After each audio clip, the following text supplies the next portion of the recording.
दोस्तों, वीडियो शुरू करने से पहले आपसे विनती है कि आप हमारे चैनल को सब्सक्राइब जरूर करें। दोस्तों, हम सनातन धर्म से जुड़ी नई जानकारी आप तक पहुंचाने की कोशिश करते हैं। आपका एक सब्सक्राइब और लाइक हमारा हौसला बढ़ाता है। दोस्तों, यह आपके लिए फ्री है, पर हमें इससे बहुत खुशी मिलती है। अपनी आने वाली पीढ़ी को सनातन धर्म से अवगत कराकर हिंदू होने का फर्ज निभाए। चलिए वीडियो शुरू करते हैं। यमराज सृष्टि में मृत्यु के विभागाध्यक्ष हैं।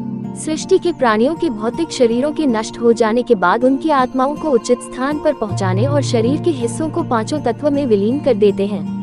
वे मृत्यु के देवता हैं। चित्रगुप्त संसार के लेखा जोखा कार्यालय को संभालते हैं और यमराज, स्वर्ग तथा नरक के मुख्यालयों में तालमेल भी कराते रहते हैं। इसके अलावा आर्यमन आदित्यों में से एक हैं और देव छोड़ चुकी आत्माओं के अधिपति हैं, अर्थात पितरों के देव। अब सवाल यह उठता है कि मृत्यु के देवता यमराज की कैसे मौत हो सकती है। तो आओ जानते हैं इस संबंध में एक पौराणिक कथा। इस संबंध में हमें कथा का भिन्न वर्णन मिलता है। हम यहाँ प्रस्तुत करते हैं एक वर्णन संक्षिप्त में। कहा जाता है कि प्राचीन काल में कालज में शिव भक्त राजा श्वेत राज्य करते थे। वृद्ध होने पर राजा श्वेत पुत्र को राज्य सौंपकर गोदावरी नदी के तट पर एक गुफा में शिवलिंग स्थापित कर शिव की आराधना में लग गए। अब वे राजा श्वेत से महामुनि श्वेत बन गए थे। एक निर्जन गुफा में मुनि ने शिव भक्ति का प्रकाश फैलाया था। श्वेत मुनि को न रोग था न शोक, इसलिए उनकी आयु पूरी हो चुकी है इसका आभास भी उन्हें नहीं हुआ। उनका सारा ध्यान शिव में लगा था। वे अभय होकर रुद्राध्याय का पाठ कर रहे थे और उनका रोम रोम शिव की स्तवन से प्रतिध्वनित हो रहा था।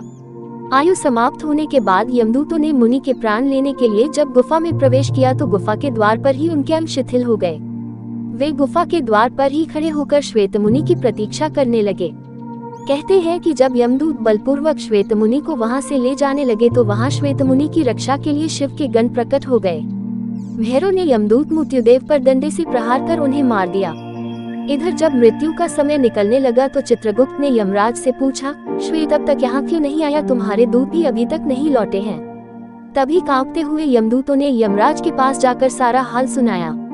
मृत्युदेव की मृत्यु का समाचार सुनकर क्रोधित यमराज हाथ में यमदंड लेकर भैंसे पर सवार होकर अपनी सेना चित्रगुप्त आदि व्याधि आदि के साथ वहां पहुंचे।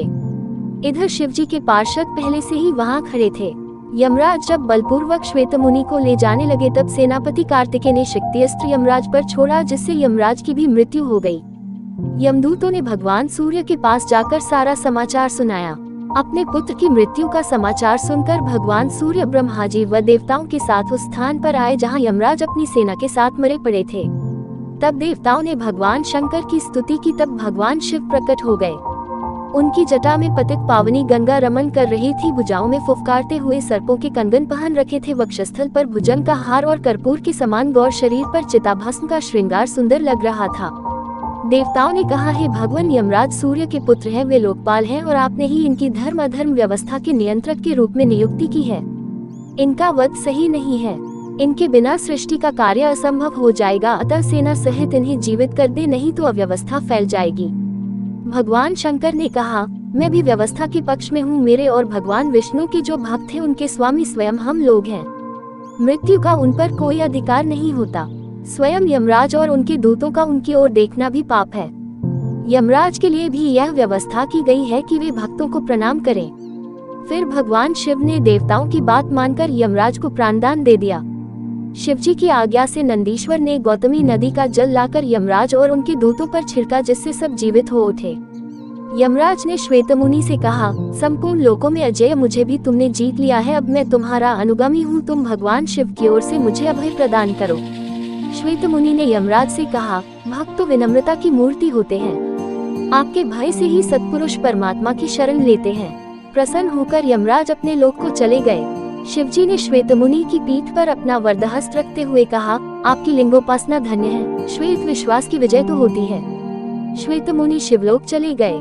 ये स्थान गौतमी के तट पर मृत्युंजय तीर्थ कहलाता है। मृत्यु को कोई जीत नहीं सकता।